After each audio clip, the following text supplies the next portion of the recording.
اعوذ باللہ من الشیطان الرجیم بسم اللہ الرحمن الرحیم۔ السلام علیکم ناظرین، میں اشر آج ایک نئی ویڈیو کے ساتھ آپ کی خدمت میں حاضر ہوں اور آپ دیکھ رہے ہیں طالب باغ۔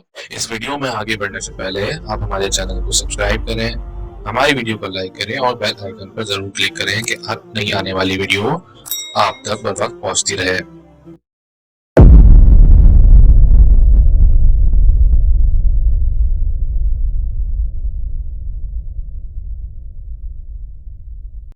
دوستوں، اللہ پاک نے اپنی مخلوقات میں انسان کو اپنی قدرت کا شاہکار بنایا ہے۔ پھر انسانوں میں صورت، علم، عقل وغیرہ کے اعتبار سے انبیاء کو سب سے فوقیت حاصل ہے۔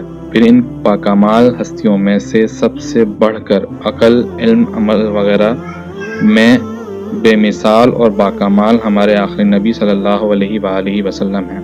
احادیث کو سائنس کی نظر سے دیکھا جائے تو کئی احادیث میں ایسی چیزوں کا ذکر ہے جن کو سائنس نے کئی سو سال بعد دریافت کیا ہے، لیکن اسلام کے ماننے والوں کو آخری نبی صلی اللہ علیہ وآلہ وسلم پہلے ہی بیان فرما گئے ہیں۔ ان میں سے دو احادیث مبارکہ بخاری شریف کی روشنی میں ذکر کرتا ہوں۔ رسول اللہ صلی اللہ علیہ وآلہ وسلم نے فرمایا کہ تم میں سے ہر ایک اپنی ماں کے پیٹ میں 40 دن تک نطفے کی صورت میں ہوتا ہے، پھر 40 دن تک خون کے لوتھڑے کی صورت میں، پھر اتنی ہی مدت وہ گوشت کے ٹکڑے کی صورت میں ہوتا ہے۔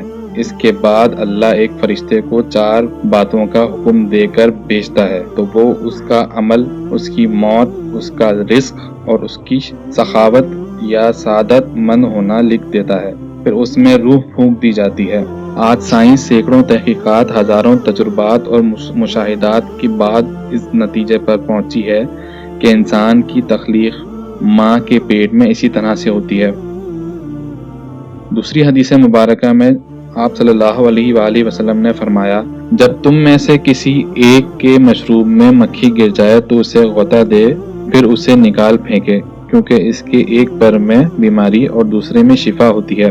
جب یہ کسی مشروب میں گرتی ہے تو اس میں اپنا بیماری والا پر پہلے داخل کرتی ہے، لہذا جب اس کے دوسرے پر کو بھی مشروب میں ڈبو دیا جاتا ہے تو اس کی بیماری ختم ہو جاتی ہے۔ اس حقیقت کو بھی سائنس اپنی تحقیقات کے بعد آج ماننے پر مجبور ہے، جبکہ صدیوں پہلے ہمارے آخری نبی صلی اللہ علیہ وآلہ وسلم اس کی خبر ارشاد فرما چکے ہیں۔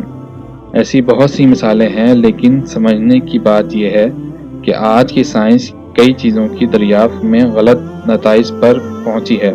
بہت مرتبہ دیکھا گیا ہے کہ ان کی تحقیقات اور نتائج بدلتے رہتے ہیں۔ اس کی ایک بہت بڑی مثال 2012 ہے، جس کے بارے میں سائنس نے کہا تھا کہ اس میں دنیا فنا ہو جائے گی، مگر کیا ہوا؟ کچھ بھی نہیں۔